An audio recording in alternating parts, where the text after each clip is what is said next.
Arnaud Cano pour Total Gaz. Vous êtes à la direction du marketing, développement et communication. Première question, le lien entre Total Gaz et les PME fabricants de matériel pour la propreté des villes et de l'entretien des espaces verts. Alors bonjour à toutes et à tous, merci de m'accueillir sur ce colloque. Alors, j'ai la lourde responsabilité de faire vite à l'heure où les estomacs crient famine. Je vais essayer de faire au plus vite.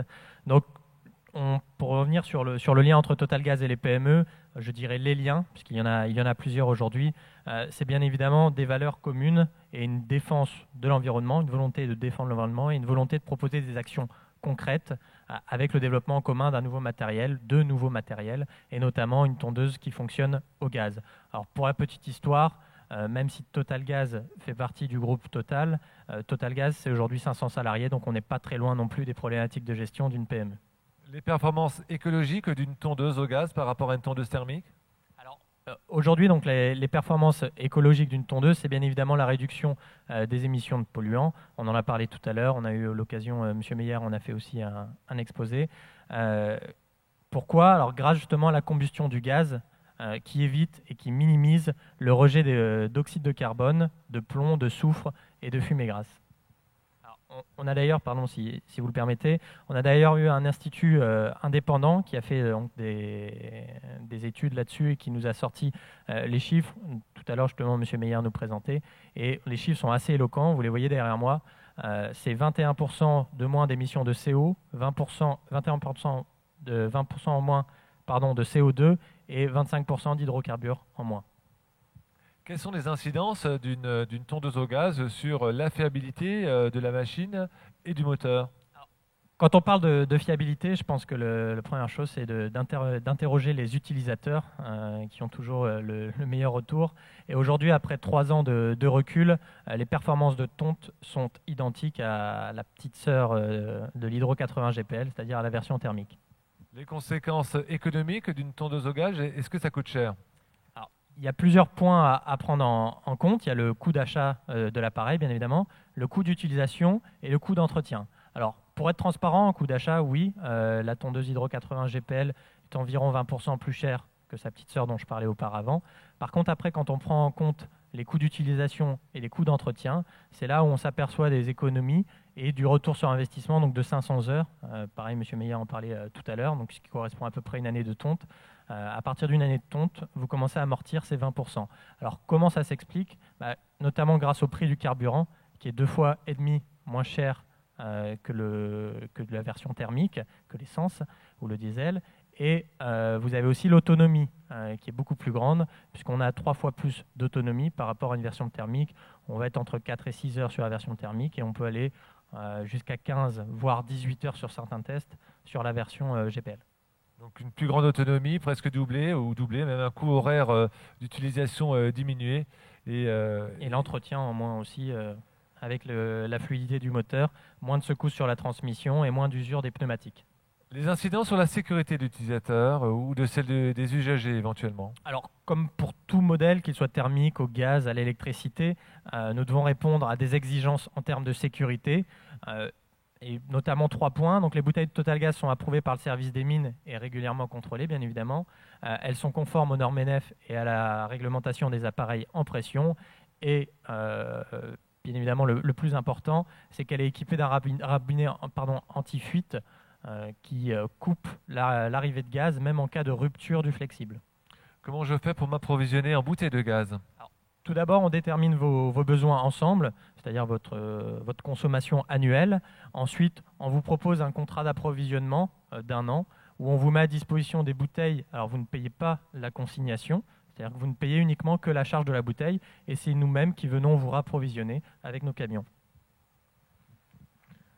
Donc, d'autres expériences peut-être, à part la tondeuse au gaz, de matériel qui serait proche de notre métier, des espaces verts ou de la propreté? Toujours dans cette volonté de développement durable, donc on a développé un désherbeur thermique, on en a parlé lors de plusieurs présentations, et notamment sur la dernière, avec la société Cornu, qui est spécialisée dans l'entretien des espaces verts.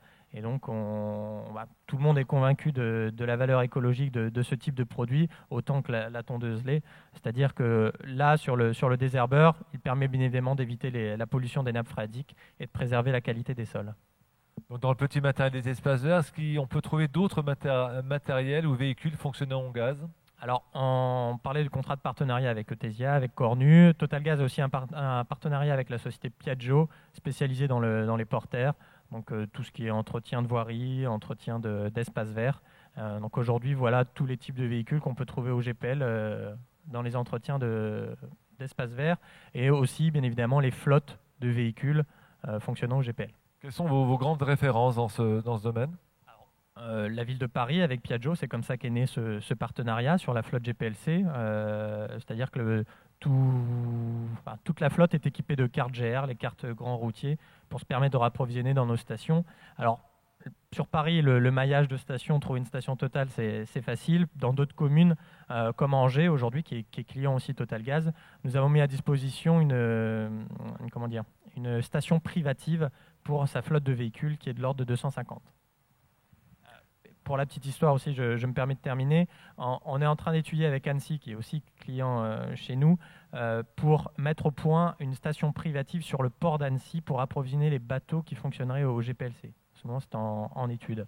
Voilà ce qui nous montre qu'on peut trouver plusieurs utilisations à ce produit. Alors, je vous ai cité des grandes villes, Paris, Annecy, Angers, Bordeaux notamment aussi, Grenoble, Mulhouse, mais aussi des petites communes comme Saint-Maur, Plessis-Trévis.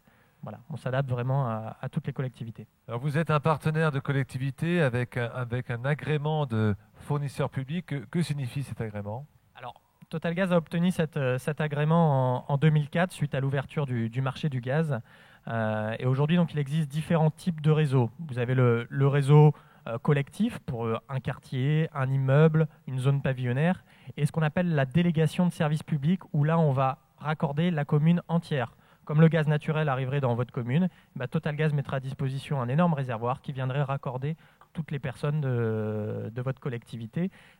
Donc depuis 2004, Totalgaz a mis au point 1000 réseaux, dont 60 communes, donc délégation de services publics, entièrement raccordées au gaz. En résumé, la démarche globale de Totalgaz, dernière question, Monsieur Cano, la démarche globale de Totalgaz vers les collectivités. Alors, aujourd'hui, Totalgaz, c'est 5 marchés, donc 5 solutions. Donc, le marché de la bouteille pour le conditionner, le marché du professionnel et du particulier pour les citernes, le marché du GPLC pour les véhicules et le marché des délégations de services publics pour les collectivités.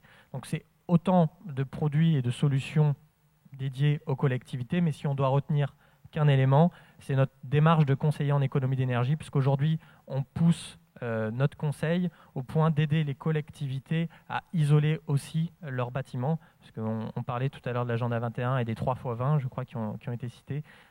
Voilà, c'est aussi notre démarche de conseiller aujourd'hui, c'est d'aider les collectivités à consommer moins. Et d'ailleurs, je vous encourage vivement, si vous le souhaitez, à venir nous rencontrer sur notre salon, au Salon des maires, où nous avons un stand et notamment on sera présent avec Eutesia en tant que partenaire le 23, 24 et 25 novembre à Paris.